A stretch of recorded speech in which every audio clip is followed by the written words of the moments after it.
Halo teman-teman, kembali lagi dengan saya Dr. David di YouTube channel saya, YouTube channel tentang edukasi kesehatan. Dan minggu lalu kita baru saja melewati satu hari yang penting dalam hari kesehatan dunia, yaitu Hari Kanker Dunia. Hari ini kita akan membahas khusus tentang kanker leher rahim atau kanker serviks. Kita akan belajar yang pertama apa itu kanker leher rahim, yang kedua apa yang menyebabkan kanker leher rahim, dan yang ketiga yang paling penting itu pencegahan, yaitu salah satu pemeriksaan yang sangat mudah dan murah yang bisa mencegah dan mengobati kanker serviks. Minggu lalu kita baru saja melewati Hari Kanker Dunia, dan ini menjadi satu yang penting karena kanker itu salah satu penyebab kematian tertinggi di dunia. Bahkan dia adalah yang kedua di dunia setelah penyakit jantung koroner. Bahkan setiap detiknya itu ada sekitar 20 orang yang mati karena kanker. Jadi kalau video ini sudah 1 menit, maka 20 kali 60 sudah 1.200 orang mati karena kanker. Tapi tidak pernah diliput karena matinya di tempat yang berbeda-beda. Mungkin satu di Indonesia, satu di Amerika, satu di Afrika, sehingga tidak terlalu menghebohkan. Berbeda dengan bencana alam yang sekali mati bisa ratusan. Tapi kanker yang 20 orang per detik ini tidak pernah diliput. Nah, bicara soal kanker, pada wanita ada 2 kanker yang tertinggi. Yang pertama itu adalah kanker payudara, dan yang kedua adalah kanker leher rahim atau kanker serviks. Dan hari ini kita akan fokus kepada pembahasan kanker serviks. Kanker serviks atau kanker leher rahim seperti namanya adalah satu kanker ganas yang ada pada leher rahim. Kalau teman-teman lihat gambar ini adalah rahim perempuan, di mana kita dulu waktu masih kecil tinggal di dalam sini. Nah, di rahim ini bagian bawah ini disebut dengan leher rahim, dan disinilah muncul kanker leher rahim yang merupakan penyebab tertinggi kanker kedua pada wanita yang juga mempunyai angka kematian yang tertinggi. Nah, saya mau sampaikan kepada teman-teman bahwa kanker leher rahim ini unik karena disebabkan atau diakibatkan oleh infeksi kronis dari virus HPV tipe 16 dan 18, tipe yang salah satu tipe ganas dari virus HPV ini.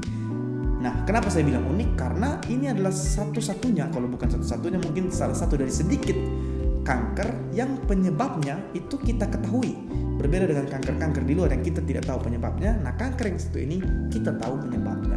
Artinya apa? Bisa dicegah dan bisa diobati karena kita tahu penyebabnya.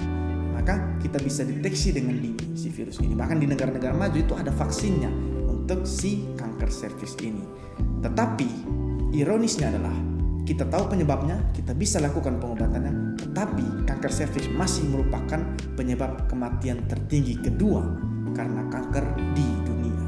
Kalau orang mati karena penyakit yang tidak bisa diduga atau penyakit yang tidak bisa disembuhkan, ya masih lebih bisa diterima daripada seseorang yang mati karena satu penyakit yang bisa dideteksi dengan dini dan bahkan bisa disembuhkan. Makanya itu ada yang salah di sini. Kenapa dia bisa dideteksi tapi dia tetap menyebabkan kematian tertinggi? Nah, tentu saja itu karena rendahnya angka deteksi dini terhadap kanker ini. Makanya kita akan membahas yang penting juga, yaitu deteksi dini terhadap kanker leher rahim.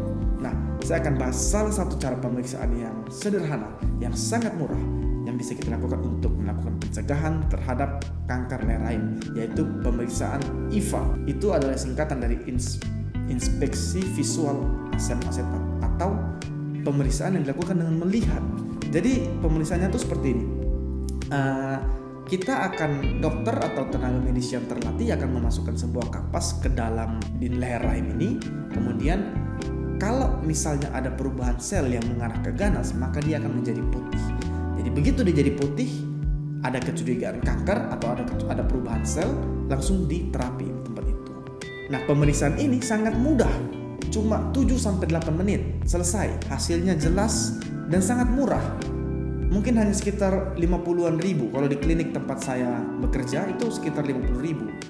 Jadi pencegahan yang kemudian kalau negatif diulang 3 tahun lagi, negatif lagi diulang 3 tahun lagi. Artinya tiap 3 tahun kita cuma perlu 50 ribu untuk mendeteksi kanker leher rahim dan mengobatinya kalau seandainya positif. Bandingkan dengan biaya kemoterapi yang sangat mahal kalau kankernya sudah ganas. Bandingkan dengan biaya berobat yang sangat mahal kalau seandainya kankernya sudah ganas baru kita obati. Ya, sekedar info buat teman-teman, kanker itu penyebab memakan biaya pengobatan tertinggi kedua di dunia dalam dunia kesehatan setelah cuci darah. Nah, bandingkan dengan 50.000 yang hanya screening atau pemeriksaan deteksi dini, ini bukan apa-apa.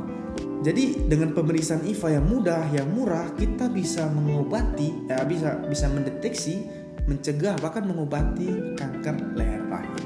Dan berdasarkan penelitian itu angka kesembuhannya setelah pengobatan sangat bagus. Jadi saya mau memberikan kenapa alasan kita harus melakukan pemeriksaan kanker serviks. Yang pertama, karena saya bilang tadi penyebabnya kita tahu, bisa dicegah dan bisa diobati, dan angka kesembuhannya sangat tinggi kalau dia diobati sebelum ada gejala. Ingat, sebelum ada gejala. Justru kebalikan, kalau sudah ada gejala kanker, sudah ada perdarahan dari jalan lahir, sudah ada keputihan yang hebat, itu hampir tidak bisa diobati. Sudah mahal, tidak bisa diobati. Jadi alasan pertama adalah karena dia bisa dicegah, bisa diobati, dan murah. Kenapa kita tidak mau? Yang kedua, kanker leher rahim itu cenderung mengakibatkan kematian pada orang-orang yang usia produktif, sehingga orang-orang yang meninggal pada usia-usia kanker itu rata-rata 40-an tahun sampai 45-46 tahun, yang mana itu adalah usia-usia puncak dari karir seseorang, di mana dia menjadi sukses. Kalau dia perempuan, dan memang dia perempuan ya, kalau kanker leher rahim kan tidak mungkin laki-laki, dia kemungkinan sedang membesarkan anak, dan ketika dia harus meninggal dunia karena kanker, itu sangat disayangkan. Jadi itu alasan kedua kenapa kita harus melakukan pemeriksaan ini. Yang ketiga, dari segi biaya itu sangat murah dibandingkan dengan, saya bilang tadi, dibandingkan dengan pengobatan kalau seandainya sudah kanker, dan itu pun pengobatan tidak sembuh-sembuh. Yang keempat, ini juga sudah direkomendasikan oleh Kementerian Kesehatan. Jadi saya bukan mengarang, tapi menurut WHO dan Kementerian Kesehatan itu setiap wanita yang sudah aktif berhubungan seksual atau sudah menikah lah, itu minimal sekali dalam hidupnya pernah melakukan pemeriksaan penyaring atau pemeriksaan deteksi dini kanker leher rahim, salah satunya dengan pemeriksaan IVA. Nah, nanti bisa diulang per 3 tahun kalau seandainya hasilnya ternyata negatif, untuk memastikan atau untuk mengecek ulang lagi itu setiap 3 tahun. Jadi ini bukan karangan saya, tapi memang rekomendasi. Dan di mana-mana memang prinsip kesehatan itu lebih baik mencegah daripada pengobati. Jadi di hari dalam rangka memperingati Hari Kanker Sedunia ini, saya mau mengajak semua wanita yang sudah menikah, ayo kita lakukan pemeriksaan deteksi dini kanker leher rahim. Lebih baik kita mendeteksi daripada kita menderita karena kanker leher rahim. Buat laki-laki, suami-suami, bapak-bapak, kalian harus mendukung istri kalian untuk menjalani pemeriksaan ini. Memang kita mungkin kadang-kadang merasa tabu karena kita akan melakukan pemeriksaan dalam, tapi jangan takut karena manfaat yang diperoleh ini jauh lebih besar, dan kerahasiaan medis itu akan sangat dijaga oleh dokter, oleh tenaga medis. Bahkan kalau istrinya tidak mau untuk memberitahu suaminya hasil pemeriksaannya, kita pun tidak akan memberitahu ya. Bagi kalian yang ada di wilayah SOE, di klinik Umi Manekan di tempat saya bekerja ini ada pemeriksaan IVA, cukup dengan 8 menit, 9 menit, di bawah 10 menit lah kalian bisa mendapatkan hasil pemeriksaan kalian lengkap dengan catatan rekam medik untuk nanti membuktikan bahwa kalian sudah melakukan pemeriksaan dan hasilnya negatif ya. Selamat memperingati Hari Kanker Dunia, salam sehat.